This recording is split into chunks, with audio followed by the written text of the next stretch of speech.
여야가 설 연휴에도 전국 주도권을 잡기 위한 여론전을 펴고 있습니다. 민심은 어떻게 바라보고 있는지 살펴보겠습니다. 김영준 명지대 특임 교수, 배종찬 인사이트K 연구소장 나오셨습니다. 어서 오십시오. 네. 안녕하십니까. 예.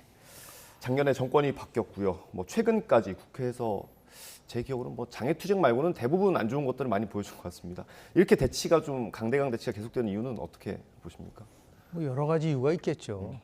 가장 큰 요인으로 지적하는 게 지난 대통령 선거가 정말 초박빙으로 끝났지 않습니까? 0.73%포인트. 근데 보통 이제 선거가 끝나고 나면 한 6개월 동안에 우리가 얘기하는 밀월기간, 하니문 피리어드가 있는데 실제로 두 가지 요인 때문에 그게 깨진 것 같아요. 첫 번째는 워낙 야당이 엄청난 입법에서 독주를 할 수 있는 정말 고대 야당으로 여전히 있다는 부분 하나 하고 두 번째는 결국은 이재명 대표에 대한 사법 리스크 부분이 또 통상적으로 보면은 이제 대통령 선거 끝나고 나면 이제 패자는 한 1년 정도라도 이렇게 좀 바깥에 있다 들어오는 부분이 많았었는데 이번은 그렇지 않았지 않습니까? 바로 재보궐선거에서 들어오고 당대표가 되고 들어오다 보니까 이게 마치 대선 연장전 같은 기분이요. 그래서 결국은 내년도 총선에서 그냥 승부를 보자라고 하는 그런 식으로 격한 투쟁을 하다 보니까 결국은 정권이 바뀌었고 새로움을 기대했는데 정치는 전혀 그런 기미가 보이지 않고 있지 않나 생각을 좀 합니다. 소장님은 어떻게 보십니까? 그렇죠. 방금 전에 말씀하신 김영준 교수님 말씀에 다 녹아 들어가 있는데 이게 전쟁인 거죠. 전쟁이 안 끝났다. 그러니까 결국 이전에 우리가 역대 대선을 보면은 대선이 끝나고 나면 일단 일단락돼요. 그래서 신임 대통령이 국정을 이끌어가는 것에 대해 초점이 맞춰지는데 지금은 그게 아니죠. 여전히 대선이 끝났지만 윤석열 대통령 또 이재명 대표 이른바 윤명 대첩이 이제는 갈 때까지 가보자 이런 이른바 막장 정치가 전면적으로 전개되는 정말 역사적으로도 이런 유례가 없었던 것 같아요. 그런 상황이 지금 전개되고 있는 것이죠. 두 분 말씀이 다 그거네요. 대선이 계속해서 이어지고 있는 것 같다. 그래서 아마 국민 여러분들께서도 아마 좀 피로도가 좀 높아지지 않으셨을까 이런 생각도 들어요. 저희가 오늘 나온 여론조사부터 하나씩 살펴보겠습니다. 리얼미터가 조사한 건데요. 그래픽 전체 한번 띄워주시겠습니까? 긍정평가가 조금 내려갔고요. 부정평가는 조금 올라갔습니다. 이게 조사 기간을 보면 20일까지 한 거거든요. 그러니까 순방 기간에 있었던 일들이 대부분 포함됐다고 보면 되겠습니다. 어떻게 분석하십니까? 두 가지 면에서 좀 지적을 좀 해보고 싶은데요. 보통 이제 우리가 외교 성과라는 이번에 대통령의 UAE 방문에서 37조 원에 해당되는 엄청난 투자 약정을 받았지 않습니까? 그 에너지, 방산 포함해서 통상 그러면 보통 한 2 내지 3%, 4%까지는 올라가요. 이거 순방이 끝나고 나면. 그래서 한때는 이런 적도 있지 않습니까? 대통령 지지율이 떨어지면 빨리 순방을 하셔서 지지를 끌어올려야 된다라고 했는데 굉장히 좀 이례적인 것 같아요. 왜냐하면 저렇게 엄청난 외교적 성과, 경제 성과를 가지고 왔는데도 불구하고 이 리얼미터 조사만이 아니에요. 리얼미터 조사 기간을 보면 16에서 20일로 돼 있기 때문에 그런데 이후에 말씀드리겠지만 KBS, MBC 전부 다 17일, 18일, 19일 그때쯤 한 거기 때문에 순방 효과가 녹아나야 됨에도 불구하고 왜 저렇게 좀 0.1% 미만이니까 이건 거의 변화가 없다고 보는 거거든요. 그럼 왜 저런 현상이 나타났을까? 국내 문제 속에서 특히 국민의힘에 있어서의 내홍 갈등들이 상당히 영향을 미치고 있는 것이라는 것을 간접적으로 보여주는 거 하나 하고요. 두 번째는 여전히 지금 40%를 못 넘어가고 있는 거예요. 통상 지금 집권 한 7개월, 8개월 정도 되지 않았었습니까? 이럴 경우에는 대통령이 본인이 얻은 지지율 48.6%에는 못 미친다 하더라도 40% 초반 정도가 돼야지만이 나름대로 국정 운영에 동력을 가질 텐데 저렇게 다 30%대로 머무르고 있다는 거는 우리가 조금 전에 말씀드린 것처럼 이 여야 간의 극단적 대립 속에서 중도 더 나가서 좀 극단적인 이념 갈등에 대해서 비판적인 세력들이 조금씩 이탈을 하고 있는 게 아닌가라는 걸 우리가 좀 함의를 찾아볼 수 있을 것 같습니다.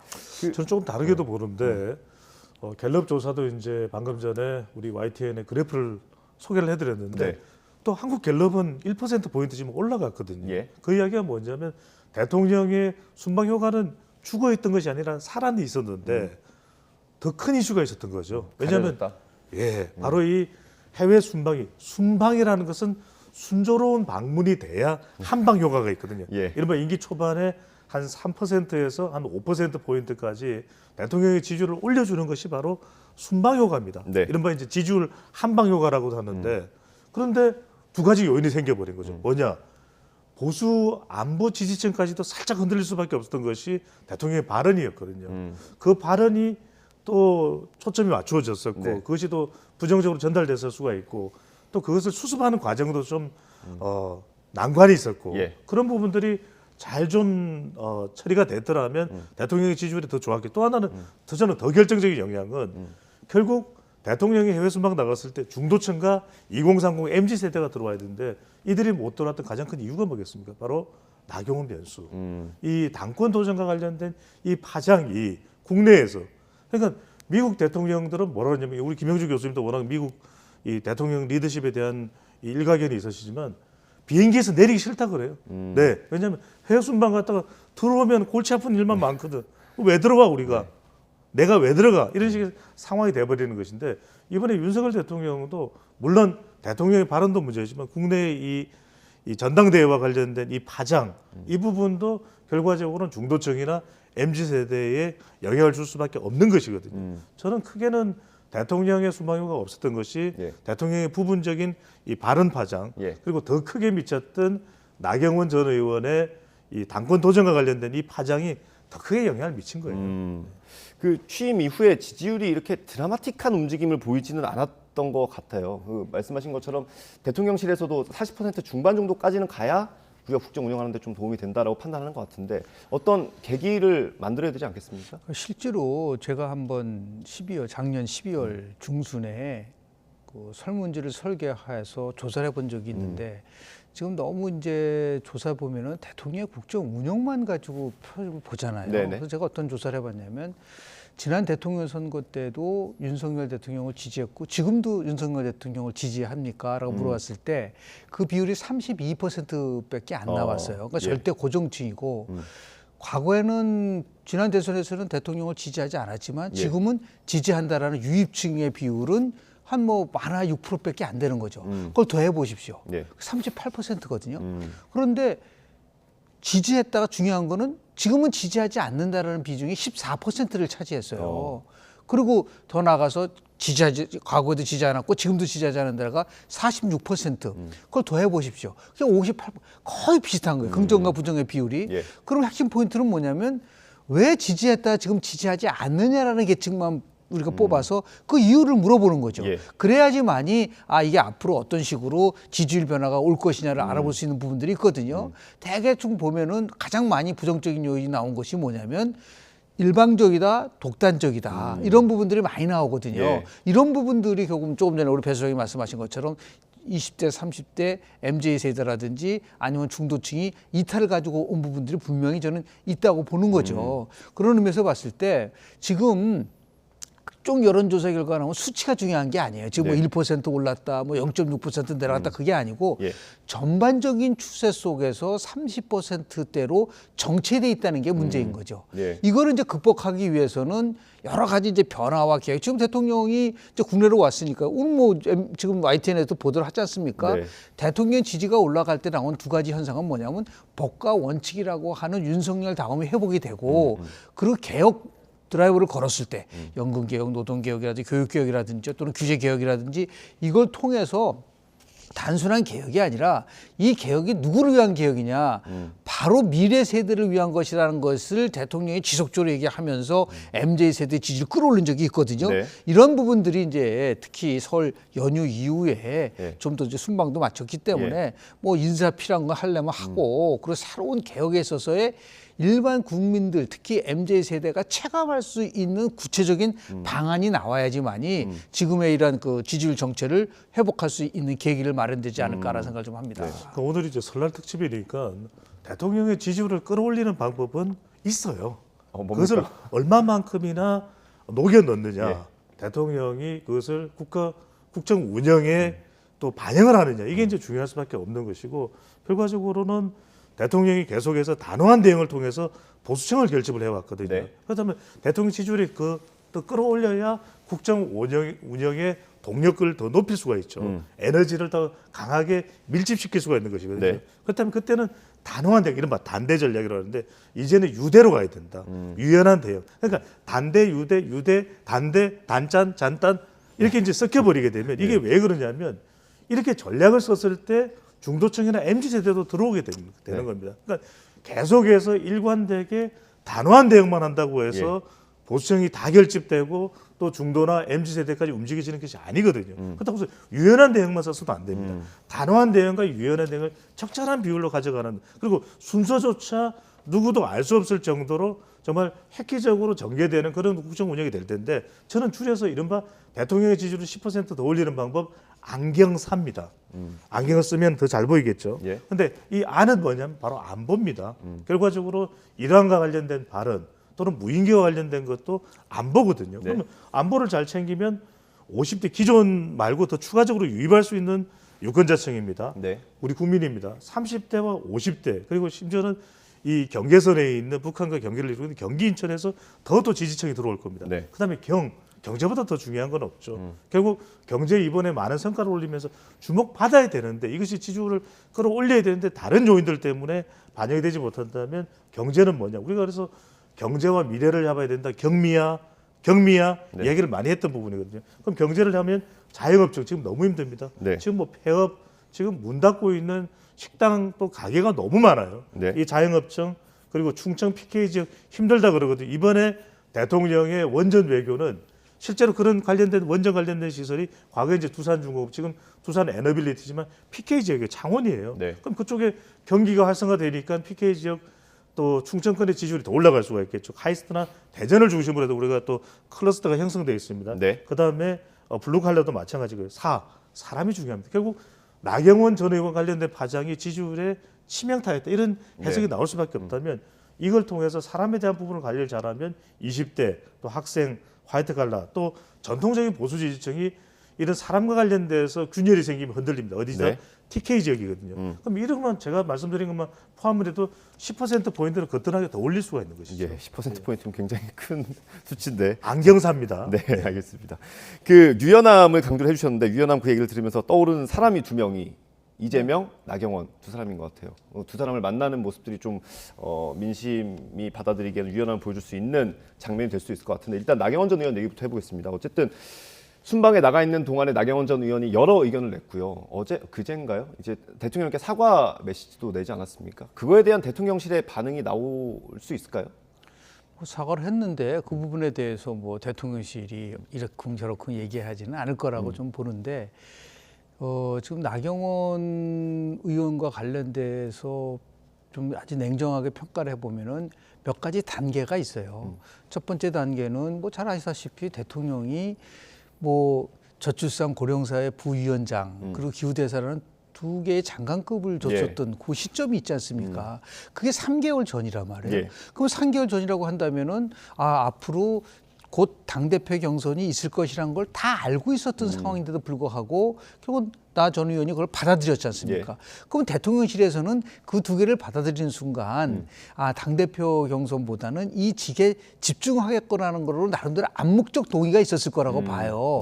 이것이 이제 깨지는 것이 첫 번째 단계였었던 거라고 보고, 두 번째 단계는 그 이후에 뭐 정책적 갈등이라고 얘기를 하고 있지만 예를 들어서 뭐 출산 시에 탕감해준다라고 하는 것이 그게 엄청나게 정책적 기조와 다른 것도 우리가 있다고 하더라도 그걸 대통령실이 나와서 직접적으로 공격을 할 수 있는 부분인가라는 부분이 이제 두 번째 단계인 것이고, 마지막 세 번째 단계가 결국은 실언을 한 거죠. 그리고 나경원 전 의원이 나의 경질의 해임에 관련돼서는 대통령의 본의가 아니다라는 거는 대통령이 스스로 판단한 게 아니다라는 걸 간접적으로 얘기하는 것인데, 이거는 엄청나게 대통령에 대한 공격으로 볼 수밖에 없는 거거든요.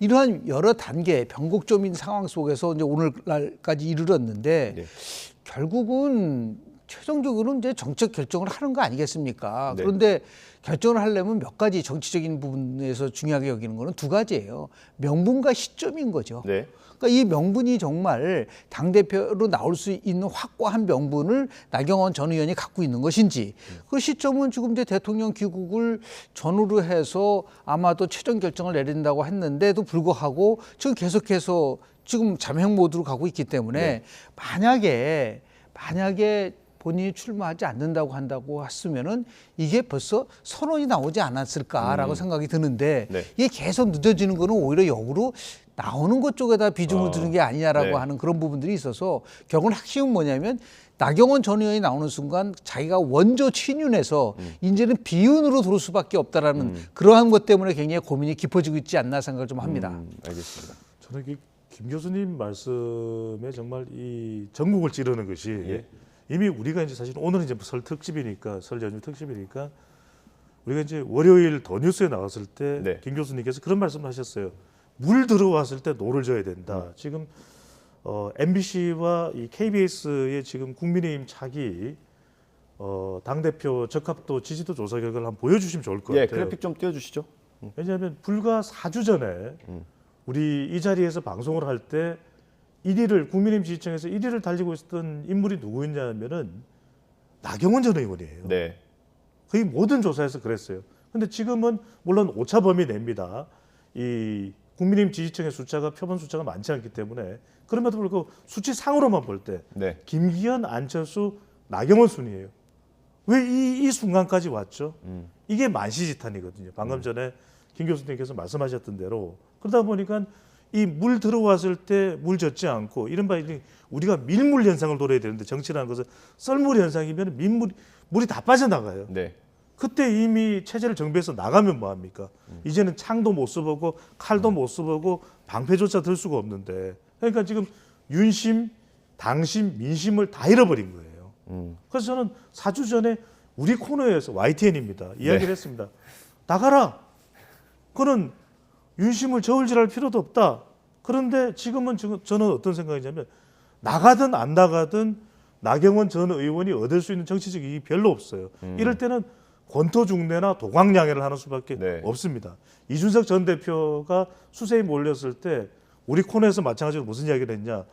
김 교수님의 제가 3가지 조언을 했어요. 네. 3가지 비단 주머니를 항상 비단 주머니 이야기 많이 하니 이준석 전 대표를 향해서 비단 주머니 이야기를 우리 쪽에서 했는데 3가지가 뭐냐. 결국에는 이런 당권을 지기 위해서는 비전과 조직과 시기다. 네. 시기다. 그런데 조직도 별로 없어. 그렇다고 해서 비전이 특별하게 있는 것도 아니야. 그런데 시기도 잘못 설정을 하고 있다? 그러면 내게 안 돼요. 이거는 머리가 좋다고 해서 되는 게 아닙니다. 왜? 삼국지의 최종 승자가 누굽니까? 조조입니까? 유비입니까? 송건입니까? 우리 시청자들이 이름도 잘 모르시는 사마중달이 최종 승자예요. 왜 그랬는가는 여러분들이 잘 따져보시면 압니다. 예. 알겠습니다. 저희가 지지율 그래픽을 한 번 더 보여주시면 좋을 것 같아요. 나경원 전 의원은 일단은 본인 입장을 좀 명확하게 밝히진 않고 있고요. 주변에서 측근들이 일단 나올 것처럼 인터뷰를 많이 하고 있더라고요. 뭐 아마 오늘, 내일 지나면 결과가 나오지 않을까 싶고요.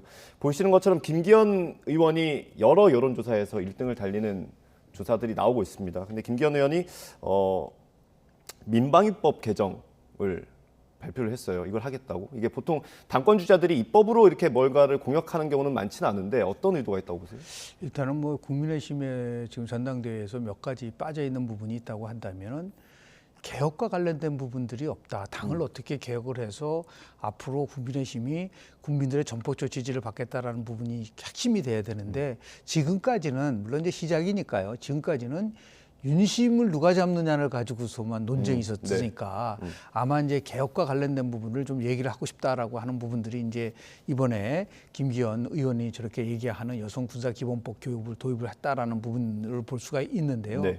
또 하나 좀 없는 거는 뭐냐면 지금 여러 면에서 있지만은 지금 대통령이 강조하고 있는 여러 가지 국정 과제들이 있잖아요. 네. 이 국정 과제를 어떻게 안착시킬 수 있을 것이냐를 가지고 치열하게 경쟁을 해야 돼요. 네. 그래야지만이 국민들과 또 정부 측에서 봤을 때는 야 누가 당 대표가 되면은 앞으로 국정 과제가 어떻게 진행될 것이냐를 가지고 논의할 때 그런 부분들이 딱 사라졌기 때문에 일차적으로 초반에는 상당히 국민들이 피로감을 느끼는 그런 거였다고 한다면 이제 김기현 후보가 여하튼간에 저 발의하겠다고 하는 것에 대한 아마 논쟁은 앞으로 계속될 거라고 보는데 방향을 튼다라는 의미에서 그러니까 그동안 이제 뭐 김장 연대니 뭐 이런 거를 이제 벗어나서 정책으로 가겠다라는 거에 대한 것들을 좀 보여주는 게 아닌가라는 생각이 좀 들고 또 저렇게 나온 이유가 뭐냐면 지금 몇 곳의 여론조사 결과가 나왔잖아요. 저기서 1위가 누가 중요하냐가 아니라 그걸 보면은 압도적으로 김기현 후보가 1위를 차지하지 못하고 있는 부분들이 좀 나오고 있어요. 그래서 이게 3자 대결 구도로 갔을 경우에는 다른 결과가 나올 수 있다는 부분들도 보기 때문에 지금 중요한 거는 조사를 어떤 방식으로 하느냐에 따라서 차이가 많이 나요. 예를 들어서 ARS 방식으로 했을 경우에는 김기현 후보 지지가 굉장히 높게 나오고 그다음에 지금 MBC나 KBS나 한국갤럽이나 이런 조사를 했을 때 보면은 이거는 가상번호를 가지고 하기 때문에 전화 면접 조사이기 때문에 약간 차이가 있을 수 있는 부분들. 그렇다면 뭔가 방향 전환을 좀 해야겠다라고 하는 그러한 부분 속에서 저러한 개혁 나름대로 법안 발의가 나오지 않았을까 생각을 좀 합니다. 이 전략이 저는 상당히 예사롭지 않은 것이 물론 어떤 효과를 가져올지는 더 지켜봐야 될 것 같습니다만 일종의 이 성동격서 전략이다. 무슨 말씀이냐면은 생뚱맞을 수가 있어요. 20대 이 여성들도 민방위 교육을 하겠다. 이건 굉장히 양성평등 쪽으로 가면서도 이대남을 잡겠다는 전략이에요. 이대남을 잡겠다는 전략이라는 게 저는 오히려 지금 김기현 의원 쪽에서는 나경원 전 의원보다는 안철수 의원을 견제하고 있다. 왜냐하면 최근에 안철수 의원 행보가 굉장히 강폭으로 이루어지고 있거든요. 그런데 아직도 이 국민의힘 전대와 관련해서 표심을 결정되지 않은 그런 연령대를 보면 20대예요. 그러면 20대 중에서 특히 이제 전체 이 20대 내부에서의 판세를 유지할 건 여성보다는 남성 쪽이 강할 가능성이 높습니다. 이 국민의힘의 특성상. 그렇다면 안철수 의원이 가지고 있는 젊은 세대와 중도층에 대한 경쟁력을 좀 더 결선 투표에서 발생할 수 있는 그런 대결 구도에서 김기현 의원이 이 전략적으로 누구를 좀 건드렸을 때 더 지지층을 확보할 수 있을까? 이런 차원에서 오히려 20대의 민방위 훈련이 여성에도 필요하겠다. 이게 이대남을 잡을 수가 있는 거죠. 왜? 그동안 이대남의 경우에는 일종의 상대적 박탈감 이게 상당히 강하게 작동을 했던 이대남이었잖아요. 그럼 이걸 통해서 안철수 의원을 좀 견제하면서 이대남을 잡을 수가 있기 때문에 그러면서 나경원 전 의원에 대해서는 좀 더 특히 이 여성 쪽에서는 그렇다고 해서 여성이 나경원 전 의원 쪽으로 많이 가지도 않아요. 특이한 건 오히려 김기현 의원 쪽으로 통계표를 보시면 확인하실 수 있는데 더 와요. 그러니까 그런 부분들도 좀 더 강화하는, 좀 더 강하게 또 이 추진하는 그런 또 전략이 서려 있다. 또 도사려 있다 이렇게 봐야 되겠죠. 실은 이번 룰 개정이 갖고 있는 나름대로의 파장이라고 좀 봐요. 만약에 전당대회에서 기존처럼 여론조사 30% 당원 70% 한다고 한다면 저런 법을 저는 절대로 나타날 수가 없다고 보는데 책임 당원을 가지고 분석을 해보면 약 85만 명 이상이 된다고 보고 있지 않습니까? 심한 경우는 100만 명까지 된다고 하는데 그렇다고 한다면 그 당원의 구조를 보면은 남성이 여성보다 훨씬 많은 거고 그리고 이준석 전 대표가 당대표가 되고 나서 들어온 당원들의 숫자가 만만치 않게 있다는 거예요. 2, 30만 명. 근데 그 2, 30만 명의 핵심이 바로 이대남이고 3라는 가능성이 높다고 판단을 했기 때문에 그분들의 지지를 얻기 위해서 그러니까 결국은 책임 당원 중에서의 지금 얘기하는 이대남의 표를 얻기 위해서 던진 일종의 하나의 그 승부수가 아닌가라는 생각으로 듭니다. 알겠습니다. 저희가 한 5분 정도 남았네요. 남은 시간은 민주당 얘기에 할애를 좀 해보겠습니다. 이재명 대표가 28일 날 검찰 조사를 받으러 나가겠다고 했고요. 이번 주 토요일이죠. 이번 주 토요일 날 검찰 조사가 있을 예정이고 이 대표가 출석하겠다고 했던 저희가 발언을 준비했습니다. 이거 들어보고 대담 이어가겠습니다. 그럼에도 불구하고 형식적 권력을 가지고 그 권력을 행사하고 있으니 아무 잘못도 없는 제가 또 오라고 하니 제가 가겠습니다. 이재명 대표에 대한 검찰 수사를 민심은 어떻게 바라보고 있을지 관련 여론조사도 있습니다. 정당한 범죄 수사라는 의견이 47.7%고요. 정치 보복이라는 의견이 44.1%입니다. 이게 5.5이 내긴 한데 이게 정당한 범죄가 아니고 정당한 범죄 수사라는 의견이겠죠. 그렇게 읽는 게 나을 것 같고요. 일단 어떻게 분석하십니까? 그렇죠. 결국 중요한 것은 이 그래프를 좀 계속 보여주세요. 결국 중요한 건 중도층이다. 자, 보시면 정치 보복이 44.1, 정당한 범죄가 47.7이면 매우 팽팽한데 그래도 중도층의 의견은 정당한 범죄다. 정당한 범죄이기 때문에 정당한 수사다. 정당한 수사다겠죠. 정당한 범죄가 아니라 정당한 수사다. 정당한 수사이기 때문에 이건 조사를 받아야 된다. 이게 이제 중도층이나 MZ 세대 쪽에 무게가 실려 있다. 이걸 의식했을 거예요. 예. 그러니까 많은 사람들은 또 전문가들은 소환에 응하지 않을 가능성이 상당히 높다고 점쳐졌지만 네.